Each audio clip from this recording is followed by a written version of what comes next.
Assalamualaikum warahmatullahi wabarakatuh. Apa kabar? Kalian sedang mendengarkan Berbincang Podcast, di mana kalian akan mendengarkan tentang berbagai hal yang menarik dan bermanfaat di sini.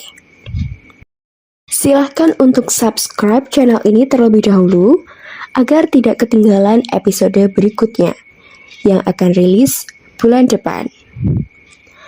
Aku Saida. Di episode ini aku ingin berbincang mengenai regulasi emosi. Pernah nggak kalian melakukan sesuatu yang merugikan akibat sulitnya mengontrol emosi?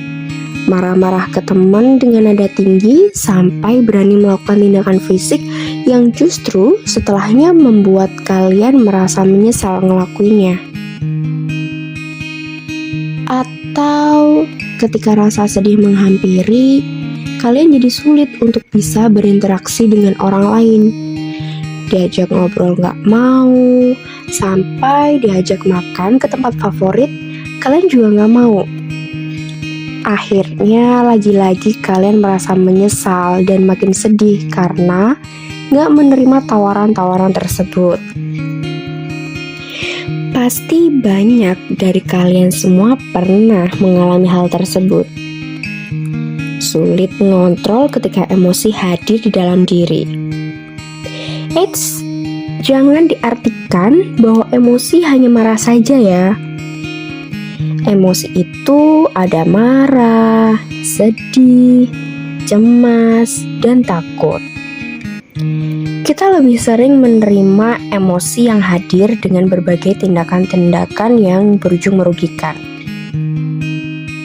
Hal ini mungkin bisa terjadi karena kita jarang banget bertanya sama diri sendiri ketika emosi-emosi tersebut muncul. Contohnya, bertanya kenapa aku bisa semarah ini? Apa sih yang ngebuat aku jadi sesedih ini?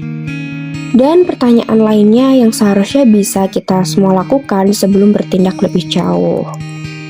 Oke, membahas soal bertanya pada diri sendiri saat rasa emosi menghampiri, otomatis kita juga membahas tentang yang namanya regulasi emosi. Apa sih regulasi emosi itu? Dan bagaimana cara kita untuk bisa mengontrol emosi yang kita miliki?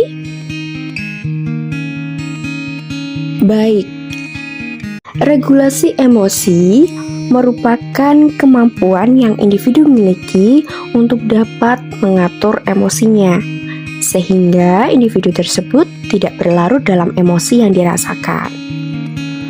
Menurut Gross, hal ini berfungsi untuk mengelola emosi agar respon emosi kita tidak salah dan berakhir sedih atau menyesal seperti penjelasan tadi.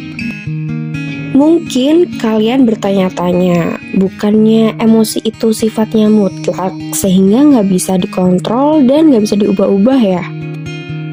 Well, itu semua benar bahwa emosi sifatnya otomatis sehingga kita tidak bisa request atau mengubah-ubah emosi seenaknya.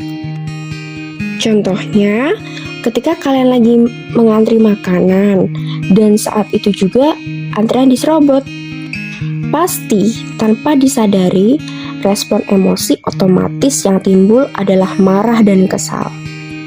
Jadi, karena sifatnya otomatis, pasti emosi ini akan muncul setiap ada stimulus atau kejadian yang memicunya. Lalu, bagaimana sih cara meregulasi emosi dengan baik? Yang pertama, ketahui emosi yang kamu miliki. Hal yang perlu kalian tahu sejak awal adalah kalian tidak bisa mengontrol emosi orang lain. Dan yang bisa kalian kontrol adalah emosi diri kita sendiri. Untuk itu, penting sekali buat kalian untuk mengenali emosi diri sendiri. Ingat, bahwa tindakan dan emosi yang kalian rasakan itu adalah milik kalian. Jadi, segala tindakan yang kalian lakukan saat emosi muncul adalah tanggung jawab dan akan menggambarkan diri kalian sendiri. Yang kedua, bertanya ke diri sendiri. Ketika emosi muncul dan sebelum ia menguasai diri kalian, coba untuk bertanya pada diri sendiri terlebih dahulu. Apa yang membuat kalian jadi semarah ini? Kenapa harus sesedih ini? Dan pertanyaan lainnya yang dapat mengidentifikasi perasaan kalian. Jangan sampai kalian bertindak dan nantinya hanya akan merugikan diri kalian sendiri. Hal ini juga bisa kalian terapkan ketika kalian merasa marah dengan orang lain. Dengan begitu, kalian jadi tidak mudah menilai orang dan bisa menunda amarah agar tidak meledak. Yang ketiga, challenge diri sendiri.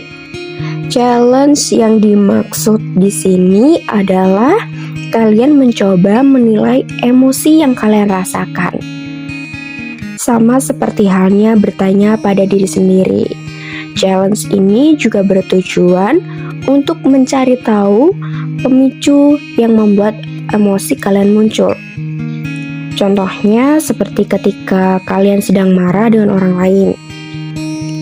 Daripada kalian langsung memukul, ada baiknya kalian mencari tahu terlebih dahulu kenapa kalian marah dengannya. Perlu nggak sih kalian memukul? Jadi, kalian bisa berpikir ulang, perlu atau tidak kalian bertindak menurut emosi.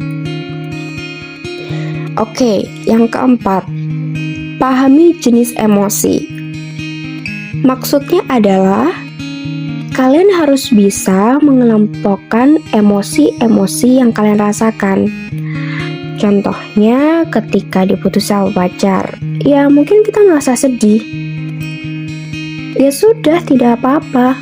Kalau mau sedih, ya nangis aja. Jangan kemudian kalian menutupi kesedihan di depan orang lain sambil mengatakan, aku nggak apa-apa kok. Ambil hikmah dan pelajaran dari rasa emosi. Apapun pemicu yang membuat kalian merasa emosi, perasaan apapun yang kalian alami ketika emosi, dan tindakan apa saja yang sudah dilakukan ketika emosi. Ambillah pelajaran dan hikmah dari semua permasalahan tersebut. Belajar dari kejadian yang membuat kalian emosi adalah cara terbaik agar tidak mudah emosi lagi dengan hal yang sama berulang kali. Regulasi emosi ini penting untuk dikuasai. Dari belajar memahami diri sendiri sampai dapat melihat segala sesuatu dari berbagai macam sisi atau sudut pandang yang berbeda. Dibandingkan terus-menerus menyalahkan orang di sekitar yang sebenarnya tidak bisa kalian kontrol. Ada pepatah yang berbunyi seperti ini. Janganlah kamu berjanji ketika sedang senang, dan janganlah kamu mengambil sebuah keputusan ketika kamu sedang marah. Mulai biasakan untuk regulasi emosi sedari dini. Jika tidak bisa meregulasi emosi sehingga mengganggu aktivitas sehari-hari, kalian dapat memanfaatkan layanan konseling yang akan aku berikan. Oke guys, sekian untuk episode regulasi emosi ini. Terima kasih sudah mendengarkan Berbincang Podcast. Sampai jumpa di episode berikutnya. Wassalamualaikum warahmatullahi wabarakatuh.